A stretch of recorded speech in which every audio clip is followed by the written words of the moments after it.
हमारे astro only के astrologer से बात करने के लिए हमारी वेबसाइट www.astroonly.com पे जाएं या फिर मोबाइल ऐप डाउनलोड करें। नमस्कार, एस्ट्रो ओनली पर आप सभी का स्वागत है। बंगाल का चुनाव एक लंबे समय बाद रोचक चुनाव होते हुए हमारे सामने नजर आ रहे हैं। इससे पहले शायद देश की राजनीति में लोकसभा के पिछले चुनाव भी इतने रोमांचक नहीं रहे जितने कि बंगाल के ये चुनाव होते हुए दिख रहे हैं। आखिरी दौर में अब वोटिंग और आखिरी दौर के जो मतदान है वो होने बाकी हैं। बंगाल की राजनीति में इस बार वामपंथी और कांग्रेस दोनों पर्दे के पीछे चले गए हैं। कोई भी वामपंथ और कांग्रेस की बात नहीं कर रहा।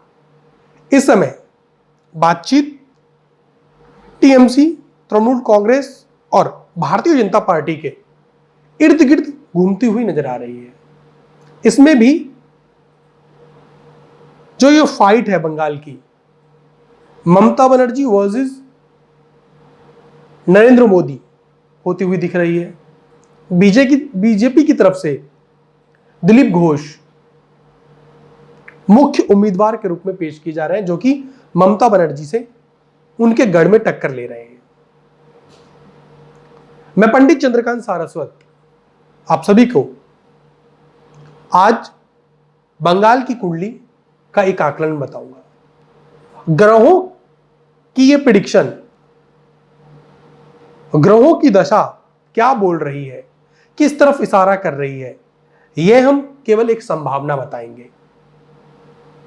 ग्रह क्या इशारा कर रहे हैं, ये कोई भविष्यवाणी नहीं है। एस्ट्रोलॉजी जैसे कि एक साइंस विज्ञान है, तो उसी में इस समय बंगाल की राजनीति को लेकर ग्रह किस तरफ इशारा कर रहे हैं उसकी बातचीत हम करेंगे। इसमें भी हम सबसे पहले टीएमसी की कुंडली देखेंगे, फिर ममता बनर्जी की कुंडली देखेंगे, बीजेपी के दिलीप घोष की कुंडली देखेंगे और अंत में बीजेपी की कुंडली देखकर अपना एक अनुभव, अपना एक मत आपके सामने पेश करेंगे।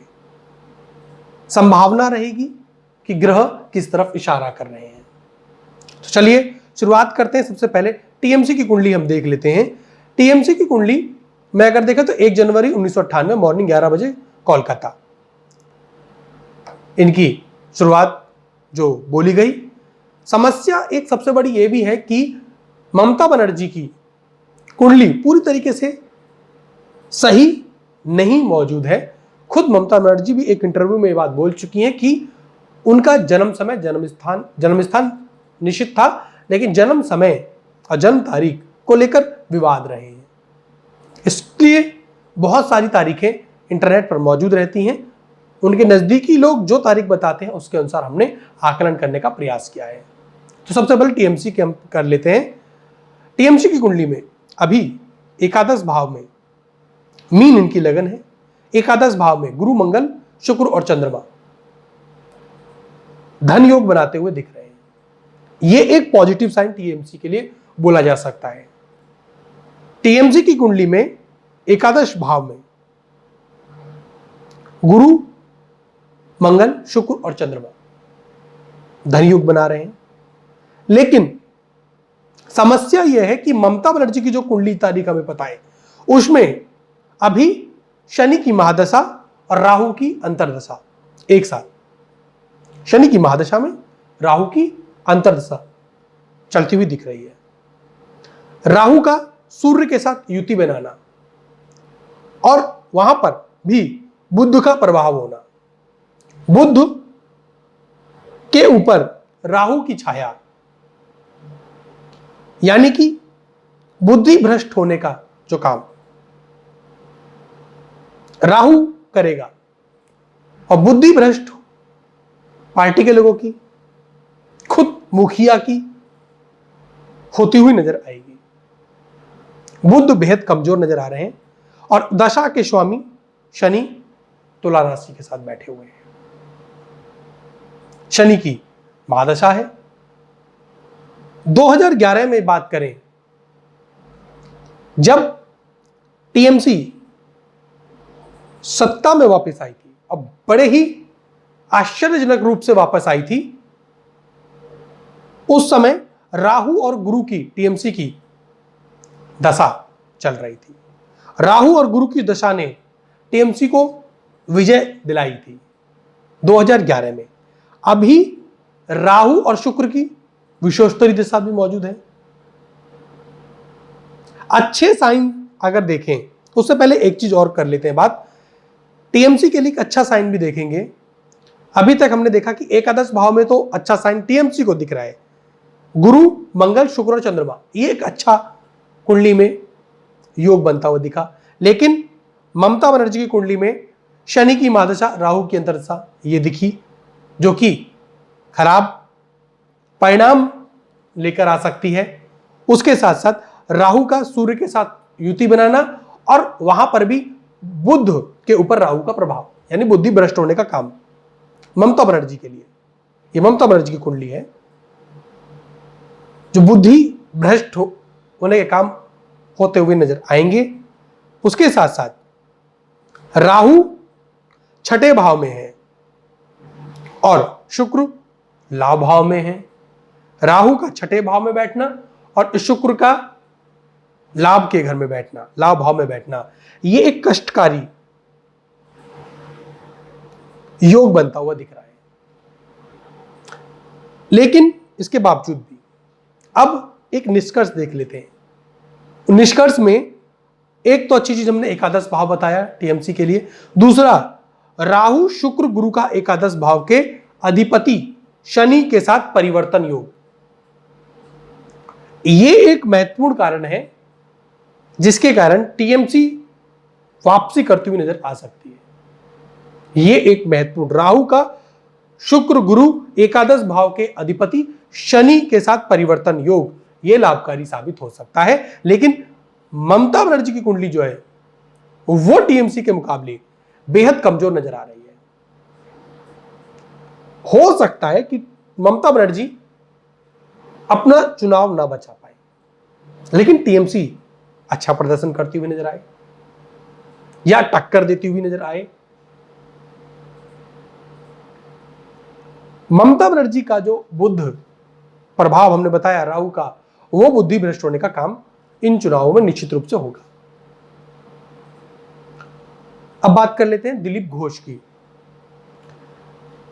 दिलीप घोष की कुंडली अगर हम देखें तो लग्न में मिथुन और उसके साथ साथ राहु शुक्र और मंगल का बैठना और साथ में केतु सप्तम भाव में बैठना, और राहु शुक्र मंगल के साथ केतु सप्तम भाव में बैठना, जिसके कारण उनके वैवाहिक योग जो हैं वो नहीं बन पाए, वैवाहिक जीवन इनका शुरू नहीं हो पाया। अभी राहु शुक्र की कठिन विषोत्तरी दशा दिलीप घोष की कुंडली में दिख रही है।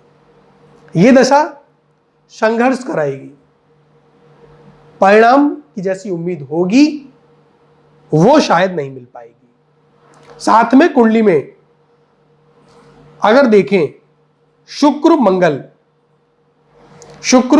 और मंगल कुंडली में ग्रह युद्ध जैसी स्थिति भी बना रहे हैं, तो दिलीप घोष की कुंडली भी अगर देखें तो बहुत अच्छी नहीं। दोनों की कुंडली में संघर्ष, ममता बनर्जी की में भी और दिलीप घोष की कुंडली में भी। दोनों की कुंडली में अगर देखें तो एक चीज दिलीप घोष के लिए अच्छी है, ममता बनर्जी की कुंडली में बुध कमजोर हो गए, लेकिन इनकी कुंडली में बुध अच्छी स्थिति में बैठे हुए हैं। साथ में शुक्र पंचमेश होकर लग्न में बैठ गए, लाभ की आशंका इनको नजर आ सकती है। बुद्धि भ्रष्ट होने का काम दिलीप घोष का नहीं कर रहे। बुद्धि और विवेक के दम पर दिलीप घोष कहीं ना कहीं ममता बनर्जी से 1 से 2 अंक, 19 और 20 जो हम कहते हैं, 1 से 2 अंक आगे ही हैं। लेकिन संघर्ष दोनों की कुंडली में दिख रहा है। ग्रह युद्ध की स्थिति दिलीप घोष की कुंडली में भी बन रही है। हमने टीएमसी की बात की थी, एकादश भाव में गुरु मंगल शुक्र चंद्रमा का बड़ा धन योग। बीजेपी की कुंडली में सूर्य और बुध